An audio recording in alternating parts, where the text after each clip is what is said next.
Hey, what up YouTube, welcome back to a new video with Rams fan YT. And today we are going to the eastern end of England, to the River Nene, I think is where Peterborough is on, in a place which is mentioned many a time in the Anglo-Saxon Chronicle, and is so named after its cathedral, which is called St. Peter's, and the monastery which was dedicated there in, I think it was about 600s. But that's not why we're here. We're here for more 20th century looking at, in particularly in regards to its football club with Peterborough United. I know there's several other football clubs in the Peterborough area, like Peterborough Northern Star, Peterborough Sports, but it's the Posh's turn today.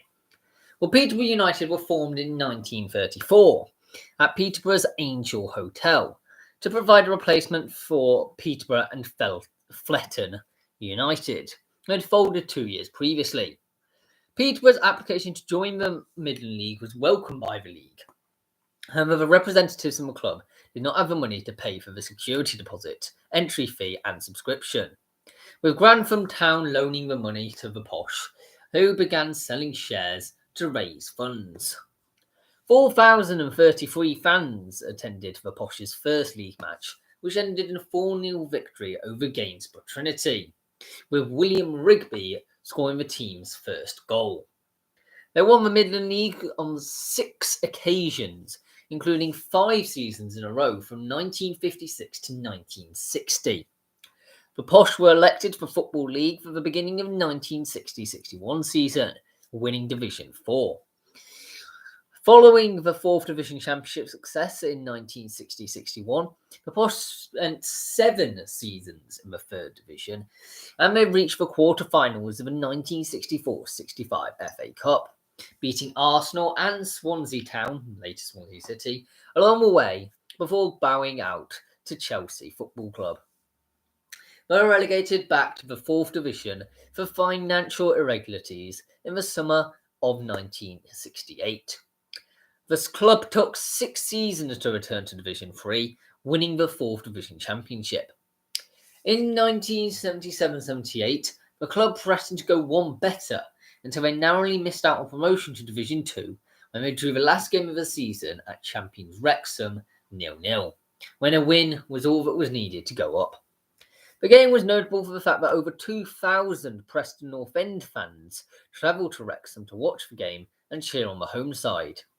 Preston were the club who went up because Peterborough did not win, you see. The Wrexham defeat cast a long shadow over the club, and it fell into a long decline.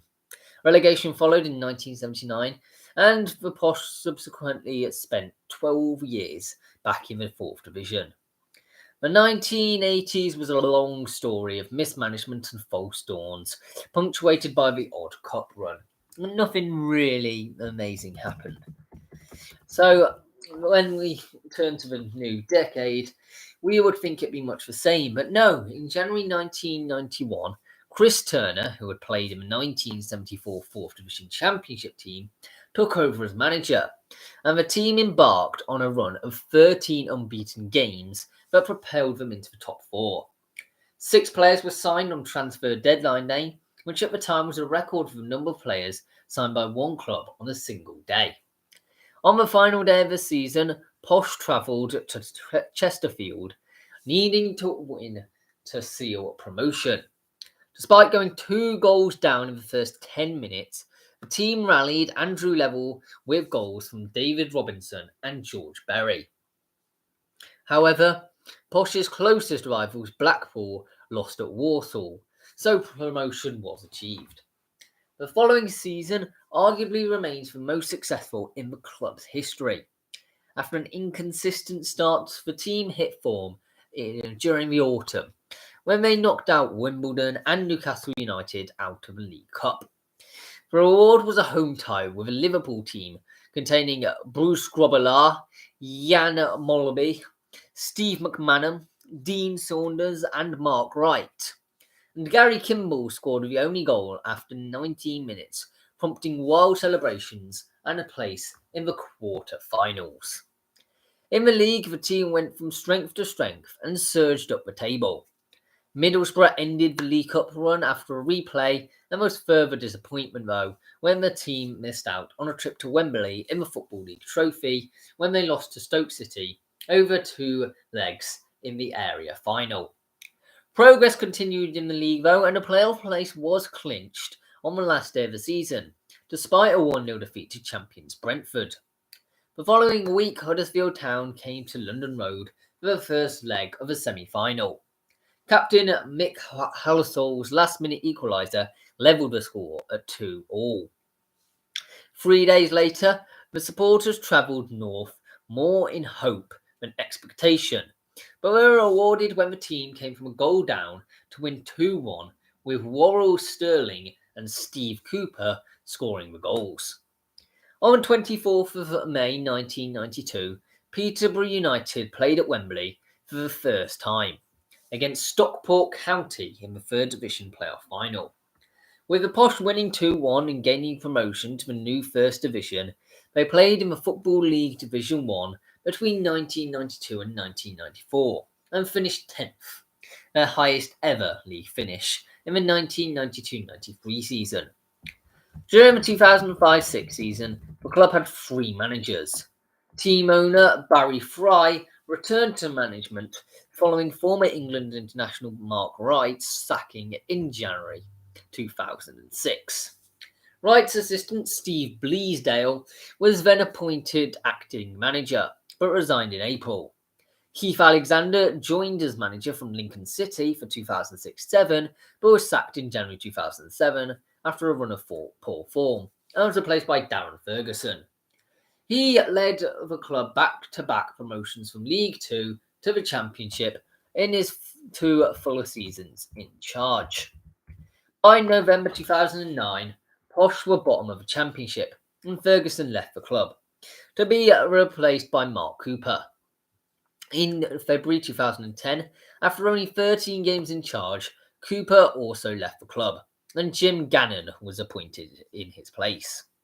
Following confirmation of relegation from the Championship after a 2-2 draw at Barnsley, Gannon was replaced by Gary Johnson. Gary Johnson left the club on the 10th of January 2011 due to the policy disagreement. 2 days later, after Johnson's departure, Darren Ferguson returned to the club on a 4.5-year contract. Peterborough finally finished 4th of the 2010-11 Football League One, with one of the worst defensive records in the 3rd tier, conceding 75 goals but scoring 106, the most for anybody in the Football League that season. Peterborough beat Milton Keynes Dons in the playoff semi-finals and they defeated Huddersfield Town in the final with a 3-0 victory to gain promotion back to the Championship. Darren Ferguson led the club to safety in its first season back in the Championship, leading to a finish in 18th. However, Posh were relegated back the following season, after losing to Crystal Palace 3-2 on the 4th of May 2013, the final match of the season.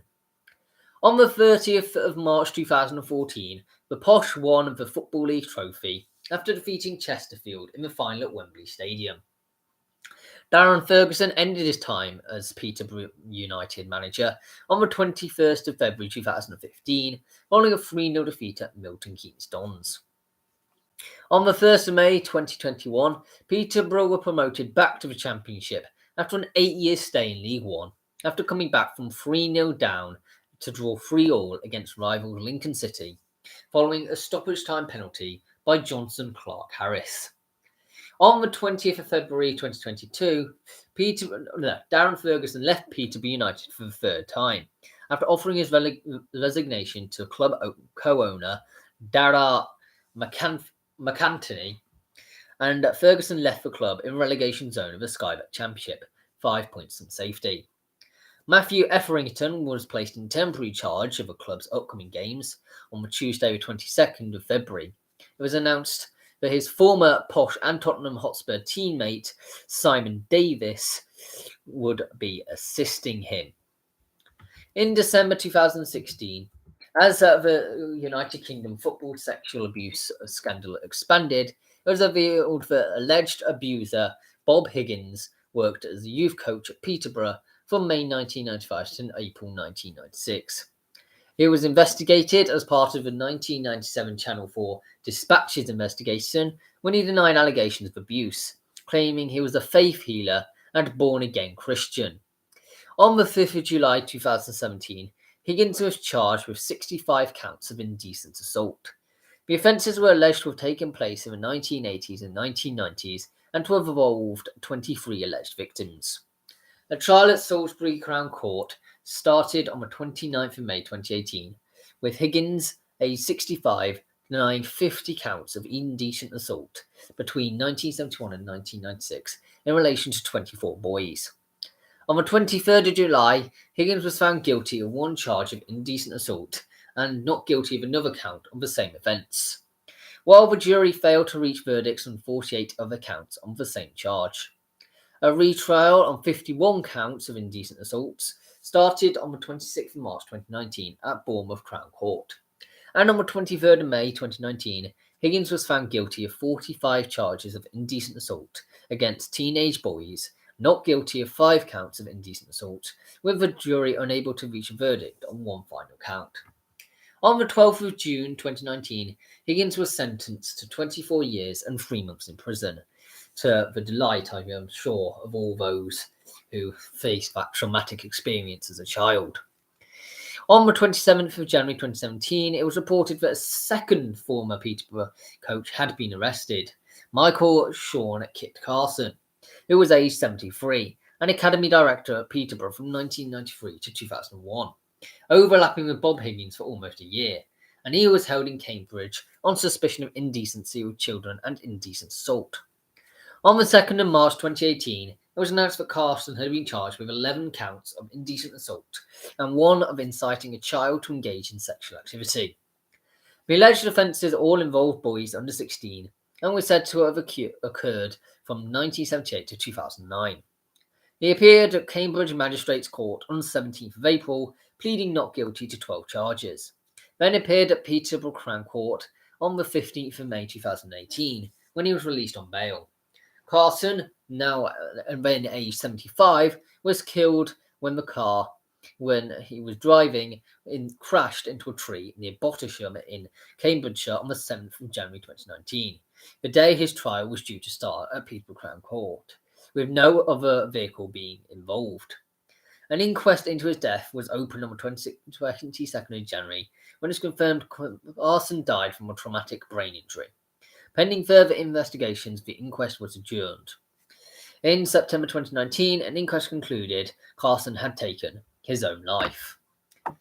So, sorry to end on that rather depressing note, but I mean, it should go out of the public domain about how that is absolutely revolting and not acceptable, and it does cast a cloud over a very marvellous history, I may say, of Peterborough, of comebacks and rises and stuff, but this stuff does need addressing, and in case anybody is dealing with that who is under the age of 18, call Childline.